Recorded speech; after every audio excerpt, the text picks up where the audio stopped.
The Positive Theory of Capital by Eugen von Bohm-Bawerk. Book 3. Value. Chapter 10. The Value of Productive Goods, Value and Costs. It has been almost a commonplace of economical teaching that the value of goods is regulated by the costs of their production. This doctrine has very seldom been questioned on the grounds of theory, but very often its validity has been closely limited by the enumeration of exceptions and insertion of all sorts of saving clauses. In this contracted sphere, however, it has held almost unquestioned authority down to our own times. It has a certain amount of support in practical experience, and what is most serious, it seems to contradict the theory of value just put forward. For costs of production are nothing else than the sum of productive goods which must be used up in the making of a good, the concrete capital consumed, the labor expended, and so on. Now to the question as to the ground and amount of value which a good has. Our theory answers, it depends on the marginal utility which a good is capable of rendering, that is to say, it depends on its future employment. But the other theory answers, it depends on the value of the productive goods consumed in producing it, that is to say, on the conditions of its origin. Putting aside this contradiction for a moment, and forgetting everything we have been taught as to costs, let us inquire impartially what our theory of marginal utility, logically carried out, has to say as to the value of productive goods, and as to costs. For the sake of clearness, it is desirable, before going further, to define with more exactness the object of our present inquiry, which is productive goods, as compared with consumption goods, which directly serve to satisfy human wants. All productive goods have this common feature. They serve to satisfy human wants only indirectly, but they differ again from one another in the degree of indirectness. The flour, for instance, from which bread is baked, stands nearer to the final satisfaction of want by several degrees than the field which grows the wheat. To express these degrees, which we shall find to be of importance both theoretically and practically, we shall avail ourselves of Menger's division of goods into ranks. In the first rank we shall place consumption goods, those goods which serve immediately for the satisfaction of wants, such as bread. In the second rank we place those goods which assist in the producing the goods of the first rank, the goods which cooperate in the production of bread, as flour, the oven, the baker's labor. In the third rank we place those goods which serve the production of goods of second rank, as the wheat from which the flour is ground, the mill in which it is ground, the building materials of the oven, etc. In the fourth rank we put the means of production of goods of third rank, as the land which grows the corn, the implements used in cultivation, the labor of the agriculturist, the building materials of the mill, etc., and so on to the fifth, sixth, and seventh ranks, which embrace those goods, the useful service which consists in producing goods of the rank immediately below them. On the lines of our conception of value, it must be self-evident that a productive good, like any other good, can only obtain value for us through our recognition that on its possession or non-possession depends our gain or loss of some one utility, of some one satisfaction of want, and it is equally self-evident that its value will be high when the dependent satisfaction is important, and low when it is unimportant. The only difference is that, in the case of goods for immediate consumption, the good and the satisfaction stand beside each other in a direct causal relation, while in the case of productive goods there is interposed between them and the satisfaction finally dependent on them a more or less lengthy series of intermediate members, their successive products. In this prolonged connection there is both matter and occasion for the development of new and legitimate relations, particularly between the value of means of production and that of their products. But the great law of value is neither destroyed nor disturbed by these relations. Exactly as the analogous case of complementary goods, it is only obscured, as it were, by a mass of details to which the more ample development of the phenomena gives occasion. These details we have now to consider. To this end, let us take a typical productive series. A good for immediate consumption, which we shall call A, is made from a group of productive goods of second rank, which we shall call G2, this from a group of goods of third rank, G3, and this finally from a group of fourth rank, G4. For simplicity's sake, assume first that each of these productive groups passes without loss of time into the product which it creates, and that at the same time this particular employment is the only one of which it is capable. We have now to find out what is the relation of dependence between each member of the above series and the well-being of its owner. What depends on the final member, the good A, we already know. It is its marginal utility. Our inquiry then begins at the member G2. If we had not the group G2, we should not have its product A. That is to say, that the class of goods to which A belongs, we should have one fewer than we should otherwise have had. But, as we already know, one good less means one satisfaction less, and that the least satisfaction to which economically one good of the stock would otherwise have been devoted. In other words, it means the loss of the marginal utility of the product A. On the group G2, therefore, exactly as on the final product A itself, depends the marginal utility of A. Looking now at the member, we find that if we had not the group G3, we could not have the group G2, which is made from it, and as consequence, we should lose one good of the class A, or its marginal utility. On the group G3, then, depends exactly the same utility and importance for well-being as on the members which come after it in the production series. The same thing again follows in the case of the group G4. If it fails us, we of course lose one of the group G3, which otherwise might have been produced from it. We lose further one of the group G2, one of the class of good A, and finally the marginal utility of A. Thus we arrive at the following general proposition: on all groups of means of production of remoter rank which successively pass into one another, there depends one and the same gain to human well-being. That is, the marginal utility of their final product. No one will be surprised at this result. It is a foregone conclusion that a series of productions which has no relation to our well-being, except through its final member, can neither tend towards any other utility, nor condition any other utility than that which this final member itself conditions. In every member of the chain successively, we hold in our hand the condition of this final utility, sometimes at a further, sometimes at a nearer stage on the way to it. From what has been said, we may deduce the following general principles as regards the value of means of production. First, since on one and the same utility depend all the groups of means of production which successively pass into one another, the value of all these groups must be substantially the same.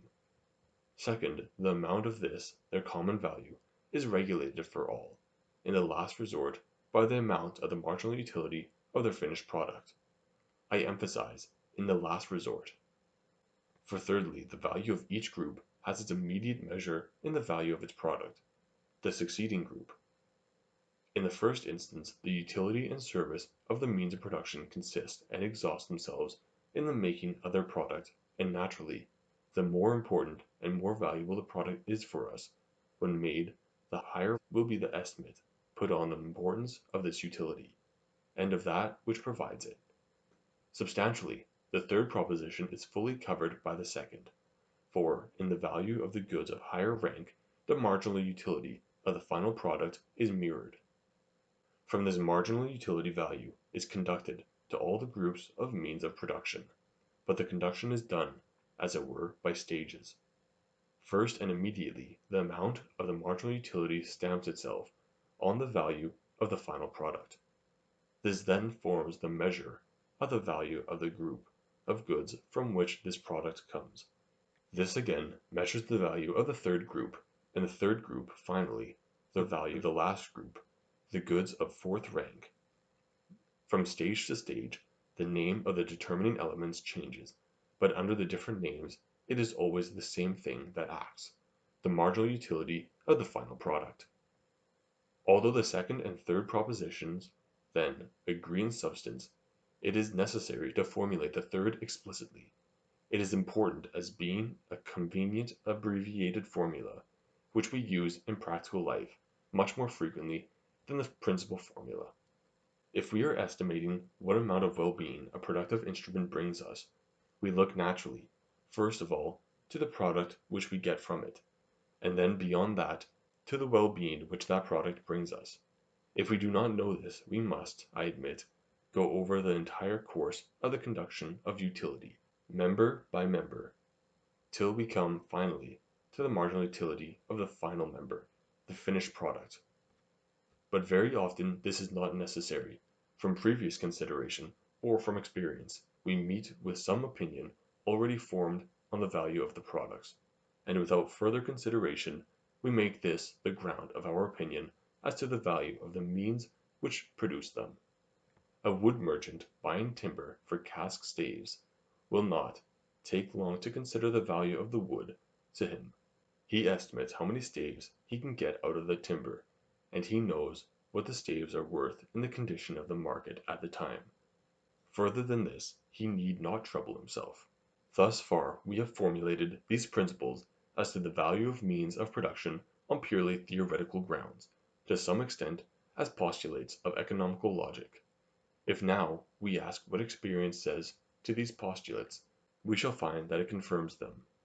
Indeed, we can appeal for confirmation to that very law of costs, which is apparently so hostile to our theory of marginal utility. Experience shows that the value of most goods is equal to their costs, but costs are nothing else than the complex of those productive goods which have value, the labor, concrete capital, uses of wealth, and so on, which must be expended in the making of a product. The well-known identity of costs and value is only another form of expressing the identity of value between groups of goods of various ranks, which pass into one another. I am quite aware, of course, that as regards the cause of this identity, those who adopt the law of costs usually read it in a converse way. While we say that the value of means of production, and therefore the value of the costs, is regulated by the value of their products, the usual way of interpreting the law is to say that the value of products is determined by the value of their costs, that is, by the value of the means of production, out of which they are made. Later on we shall have occasion to go thoroughly into this difference of opinion as to the cause of the identity. Meantime, all I intend to do is simply to confirm the statement that the asserted identity of value between groups of productive instruments which successively pass into one another, whatever be its cause, is an actual empirical fact. Of course this identity is not absolute, but approximate. We can only speak of a tendency towards identity of value. The divergences from absolute identity are of two kinds, partly irregular, partly normal. Both kinds arise from the fact that production costs time. In the long periods which often intervene while goods of sixth or eighth rank are passing gradually through all the transformation stages into the finished consumption good, both men and things may change, wants may change, the relations between wants and the provision may change, and, not less important, the knowledge of these relations may change. With them, of course, changes the valuation of the goods at various stages, on their way to the matured product. It is easy to understand that the fluctuations which proceed from this cause may be sometimes great, sometimes small, sometimes upwards, sometimes downwards. They are irregular fluctuations. But besides these we notice a divergence from complete identity which is constant and normal. It is a matter of observation that the total value of a complete group of remote rank lags somewhat behind the value of its product, and in a definite ratio, and that indeed the amount of this difference in value is graduated according to the time required to change the group of means of production into its product. If the value of the product, for instance, is $100, experience tells us that the total value of the labor, uses of land, fixed and floating capital spent in producing it is something less than $100, perhaps 95. If the production process lasts a year, perhaps 97 or 98, if it lasts only half that time. This difference of value is the crease, as it were, in which interest is caught. Its explanation is a subject by itself, with which we shall have enough to do in following chapters. It would be very far from advisable to mix it up with our present inquiry, where we are dealing with the general relation between the value of means of production and that of their products, and for the moment we shall therefore entirely disregard the existence of this particular difference of value. Up to this point we have expounded the law which governs the value of productive goods under the simple hypothesis that each group of productive instruments permits of only one quite definite employment. But in actual life the cases in which this hypothesis corresponds with facts are very limited. It is, indeed, characteristic of productive goods that they admit of an infinitely more various use than consumption goods. The vast majority of them are adapted to several productive uses, while many of them, like iron, coal, and, above all, human labor, are adapted to thousands of different uses. In theoretical research we must, of course, take note of these actual circumstances and see whether they do not involve some modification of our law, that the value of a group of goods of remote rank is determined by the value of its product. Suppose then we vary the assumption of our typical illustration. A man possesses a great stock of groups of productive instruments of second rank, G2. From one such group he can, at will, make a finished commodity of the kind A, or one of the kind B, or one of the kind C. Naturally he will provide for his various wants harmoniously, and will therefore, by means of different parts of this stock, produce simultaneously finished goods of all three classes, according to the measure of his requirements. In a scheme of provision that was really harmonious, the amounts produced would be so regulated that in each kind wants of something like the same importance would depend on the last sample of the kind, and the marginal utility of every sample would therefore be approximately equal. Nevertheless there will be differences, and even considerable differences, of marginal utility, because, as we already know, the gradation of the concrete wants in any kind of want is not always uniform and unbroken. One fireplace in a room, for instance, will give me a very considerable utility, which I may represent by the figure 200, while a second fireplace would not be of any further use to me. Naturally, in providing for my wants, I shall therefore in any case stop at fireplaces when I have one fireplace with its marginal utility of 200. Even if in other branches of wants the provision goes down on the average as low as a marginal utility of 100 or 120. To make our typical illustration true to nature, therefore, we must assure that the marginal utility of one sample is of different amounts in the same three kinds, A, B, and C, say 100 in A, 120 in B, 200 in C. The question now is, in these circumstances, what is the value of G2? After the practice we have had in drawing distinctions of similar kind, we can give the answer without hesitation. The value will be equal to 100, for if one of the available groups were lost, the owner would naturally shift the loss to the least sensitive part. He would neither limit the production of the kind B, where he would lose a marginal utility of 120, nor to the kind C, where he would lose a marginal utility of 200. He would simply produce one less of the kind A, whereby his loss of well-being would only be 100. To put it generally, the value of the productive unit adjusts itself to the marginal utility and value of that product which possesses the least marginal utility among all the products for whose production the unit might, economically, have been employed. All the relations which we have found to hold as regards the value of means of production and of their products under the simple hypothesis of the single employment, hold therefore generally between the value of means of production and their least valuable product. And how does it stand with the value of the remaining classes of products, B and C? This question brings us to the source of the law of costs. If, under all circumstances, the marginal utility attainable within the kind itself were to decide, the kinds of goods B and C would possess a value diverging as well from the value of the kind A as from the value of its costs G2. B would have a value of 120, C a value of 200. But this is one of those cases where through substitution, a loss occurring in one kind of good is shifted to another kind, and consequently the marginal utility of the latter becomes the standard for the former.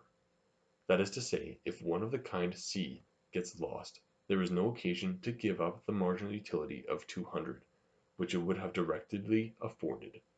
We can and will immediately procure a new C out of a productive unit G2, and we shall prefer to produce one less of that kind of good in which the marginal utility, and with it the loss of utility, is least. This, in our illustration, is the kind A.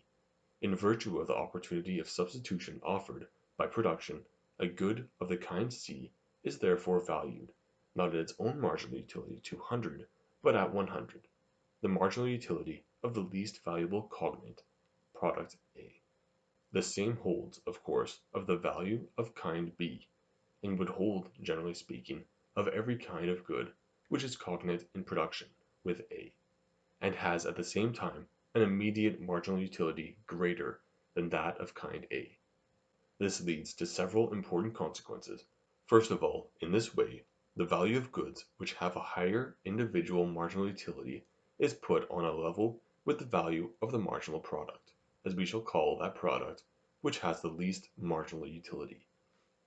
And thus, with the value of the means of production, from which both in common core, the theoretical identity of value and costs therefore hold in this case also. But it is well worthy of notice that here the agreement between value and costs is brought about in a way essentially different from the agreement between costs and marginal product. In the latter case, the identity was brought about by the value of means of production adapting itself to the value of the product. The value of the product was the determining, that of the means of production the determined. In the present case, on the contrary, it is the value of the product that must adapt itself. In the last resort, of course, it adapts itself only to the value of another product, the marginal product of the cognate production. But in the first instance, it accommodates itself also to the value of the means of production from which it comes, and which are mediated by the substitutionary connection with the marginal product. Here the conduction value describes, as it were, a broken line. First it goes from the marginal product to the means of production, and fixes their value. Then it goes in the opposite direction, from the means of production to the other products which may be made from them. In the end, therefore, products of higher immediate marginal utility get their value from the side of their means of production. To translate this from the abstract formula into practice, if we are considering what a good B or C, generally speaking a product of higher immediate marginal utility, is worth for us, we must say first of all, it is worth exactly as much as the means of production, from which we could replace it at any moment. Then, if we examine further how much the means of production themselves are worth, we come to the marginal utility of the marginal product A. But very often, indeed, we may save ourselves this further inquiry, as we already know the value of the goods that make up the cost without having to begin at the foundation and follow it from case to case. And in all such cases, we measure the value of the products in an abbreviated form, both accurate and convenient, that is to say, simply by their costs.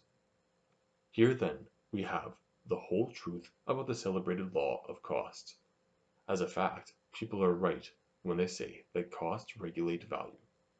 Only they must always be conscious of the limits within which this law holds, and the source from which it gets its strength. It is first only a particular law. It holds only in so far as it is possible to obtain, at will and at the right time, substitutes through production. If there is no opportunity of substitution, the value of every product has to be measured by the immediate marginal utility of its own kind, and its agreement with the value of the marginal product and with the intermediate means of production is disturbed. Hence the well-known empirical proposition that the law of costs holds only as regards goods reproducible at will, or freely produced and that it is simply an approximate law which does not bind the value of the goods that come under it with slavish exactitude to the level of cost, but according as production for the moment comes short of demand or runs beyond it, permits of fluctuations, now on one side, now on the other. But it is still more important to emphasize in the second place that even where the law of costs holds, costs are not the final but only the intermediate cause of value. In the last resort they do not give in their products but receive it from them. In the case of productive goods which have only a single employment, this is perfectly clear. That Tokay is not valuable because there are Tokay vineyards, but that Tokay vineyards are valuable because Tokay has high value.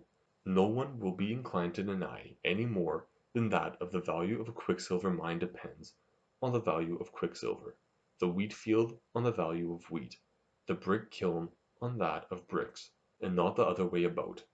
It is only this many-sided character of most cost goods, their capacity of being employed in many different uses, that gives the appearance of the contrary, and a little consideration shows this to be an appearance and nothing more.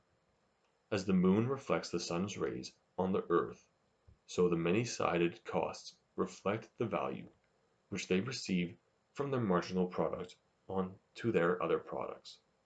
The principle of value is never in them, but outside them, in the marginal utility of the products. The law of cost is not an independent law of value, it only forms an incidental case against the true universal law of marginal utility.